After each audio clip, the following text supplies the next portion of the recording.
NLU Odisha का 3 year LLB examination is just right the corner. हम exam को approach कर रहे हैं। जो हमारे पास प्रोस्पेक्टस अवेलेबल है उसमें कुछ डिटेल्स मिसिंग है। I know many of you have been wanting to know कि एग्जैक्ट सिलेबस क्या है। Based on the latest information that I have, I am going to clear out things for you in this video. इस video में मैं जो भी आपके कुछ डाउट्स हैं पैटर्न को लेके वो ज्यादा से ज्यादा क्लैरिफाई करने की कोशिश करूंगी, because I have written to them. कुछ ईमेल्स मैंने किए हैं जिनके जो रिस्पॉन्स आए हैं उसके बेसिस पे मैं आज की इस वीडियो को लेके आई हूँ। Hi guys, I am Ayushi, your mentor for law based examination and welcome to law digest. अब जैसे जो 3 ईयर एलएलबी एग्जामिनेशन है, I hope you are already clear की सिलेबस पैटर्न क्या है। अब ज्यादा टाइम भी नहीं बचा है एग्जामिनेशन के लिए। आपको मिनिमम 45% मार्क्स चाहिए अपने ग्रेजुएशन में, एंड बाकी की डिटेल्स हम ये सब पहले सब ऑलरेडी डिस्कस कर चुके हैं। What is important for us to understand today is कि ये हमें पता है 120 एमसीक्यूज होने वाले हैं, नो नेगेटिव मार्किंग। और ये 120 एमसीक्यूज हमारे होंगे general English, general awareness and general reasoning से। तो इन एरियाज का मतलब क्या है, what is meant by these terms, and क्या इसमें legal reasoning, logical reasoning included है, क्या हम जनरल रीजनिंग में मैथ्स एक्सपेक्ट कर सकते हैं। तो इसी के बारे में आपको मैं कुछ क्लैरिटी देना चाहूंगी। I have been writing to NLU almost every day to seek clarification की इसके ऊपर वो कुछ क्लैरिटी दे, एंड अब जाके वो थोड़ी बहुत क्लैरिटी मिली है। अब उस क्लैरिटी के बेसिस पे, उस ईमेल्स के बेसिस पे जो उन्होंने बात बोली है, पहली बात तो ये है कि ये जो 120 एमसीक्यूज हैं ये डिवाइडेड हैं into 40 MCQs from 3 sections each. तो ये आपके 120 एमसीक्यूज ऐसे हो गए, यानी सारे सेक्शंस का इक्वल वेटेज है। आप कोई भी सेक्शन नहीं छोड़ के जा सकते हो। आपको इंग्लिश भी करना है, जनरल अवेयरनेस भी करना है, जनरल रीजनिंग भी करना है, सारे सब्जेक्ट्स आपको करने हैं।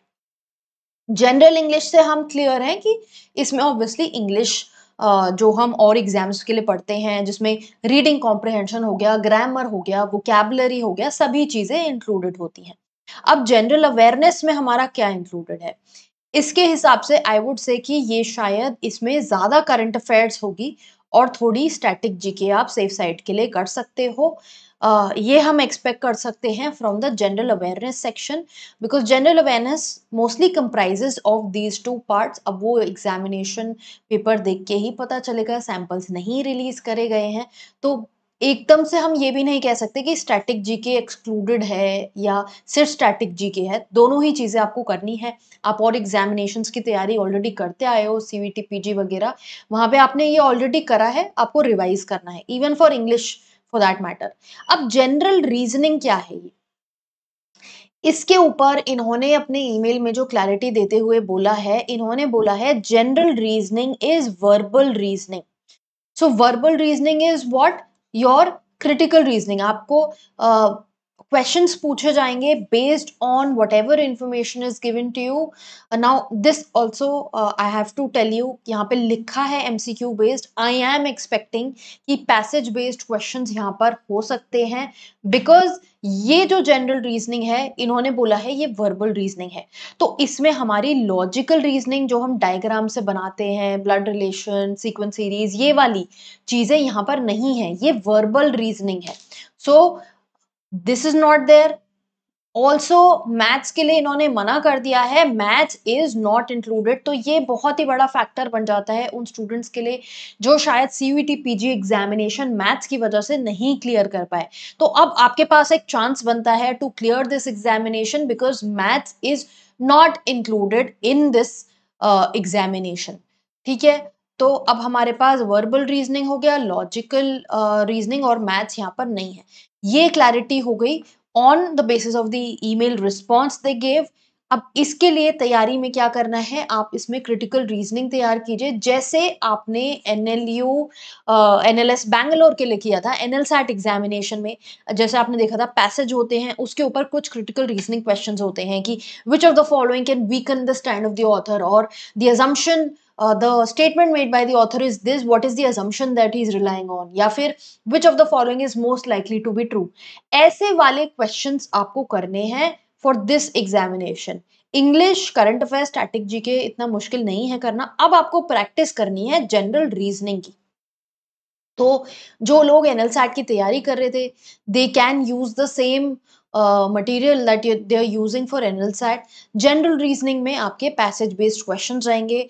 फर्दर एक चीज मैं और क्लैरिफाई करना चाहती हूँ, जो लोग एनएलई ओडिशा टेस्ट सीरीज के लिए एनरोल्ड हैं, हमने इसके लिए टेस्ट सीरीज निकाली है on our website, you must be aware.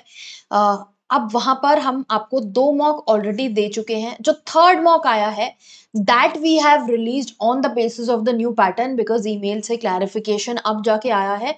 So which is Y हमने उसमें चेंजेस कर दिए हैं। जैसे मैं आपको दिखा देती हूँ अभी एक बार कि 3 मॉक हमारे ऑलरेडी आ चुके हैं and third mock is based on the new pattern.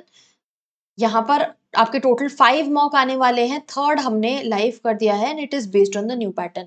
अब 4 और 5 जो टेस्ट सीरीज आएगा उसमें एक चेंज आएगा, क्या कि प्रेजेंट में जो मैंने ये वाला मॉक नंबर 3 निकाला है, this is sort of based on the NLSAT pattern, wherein there will be a passage, एक पैसेज होगा और उसी सेम पैसेज पे क्वेश्चंस इन तीनों एरिया से पूछे जाएंगे।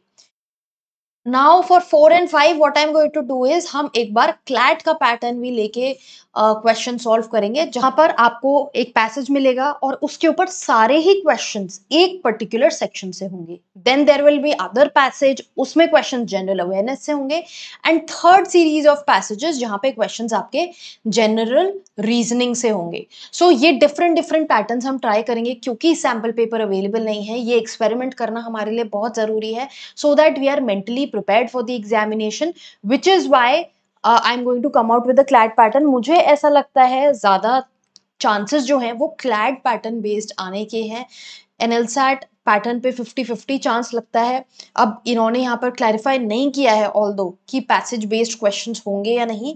However it is important for us to practice, because एक अंडरस्टैंडिंग हम ये भी ले सकते हैं कि क्योंकि एनएलएस है और एनएलयूज हैं जो क्लैट के लिए एग्जामिनेशन कर रहे हैं, सभी पैसेज बेस्ड फॉर्मेट पे चल रहे हैं। NLU being a part of the consortium, हो सकता है कि उनको भी यही पैटर्न जो है वो अपने एग्जामिनेशन में फॉलो करें। सो हमको उसी के बेसिस पे प्रैक्टिस करनी चाहिए। It is wise to do so, which is why ये चेंजेस होने वाले हैं। तो अगर आप अभी तैयारी कर रहे हो एग्जामिनेशन की, तो अकॉर्डिंगली अपनी प्रेपरेशन को थोड़ा सा ही आपको मॉड्यूलेट करने की जरूरत है। क्रिटिकल रीजनिंग प्रैक्टिस करनी है, मैथ्स और लॉजिकल रीजनिंग आपको भूल जाना है। इसी तरह से अपनी तैयारी कर दीजिए स्टार्ट। कोई और क्वेरी या डाउट है उसको कमेंट बॉक्स में डालिए, so that I will get back to you on those. And बाकी और इन्फॉर्मेशन के लिए मेक श्योर कि आप चैनल को फॉलो कर रहे हो, सब्सक्राइब किया हुआ है, because we'll keep coming out with more videos to update you on that.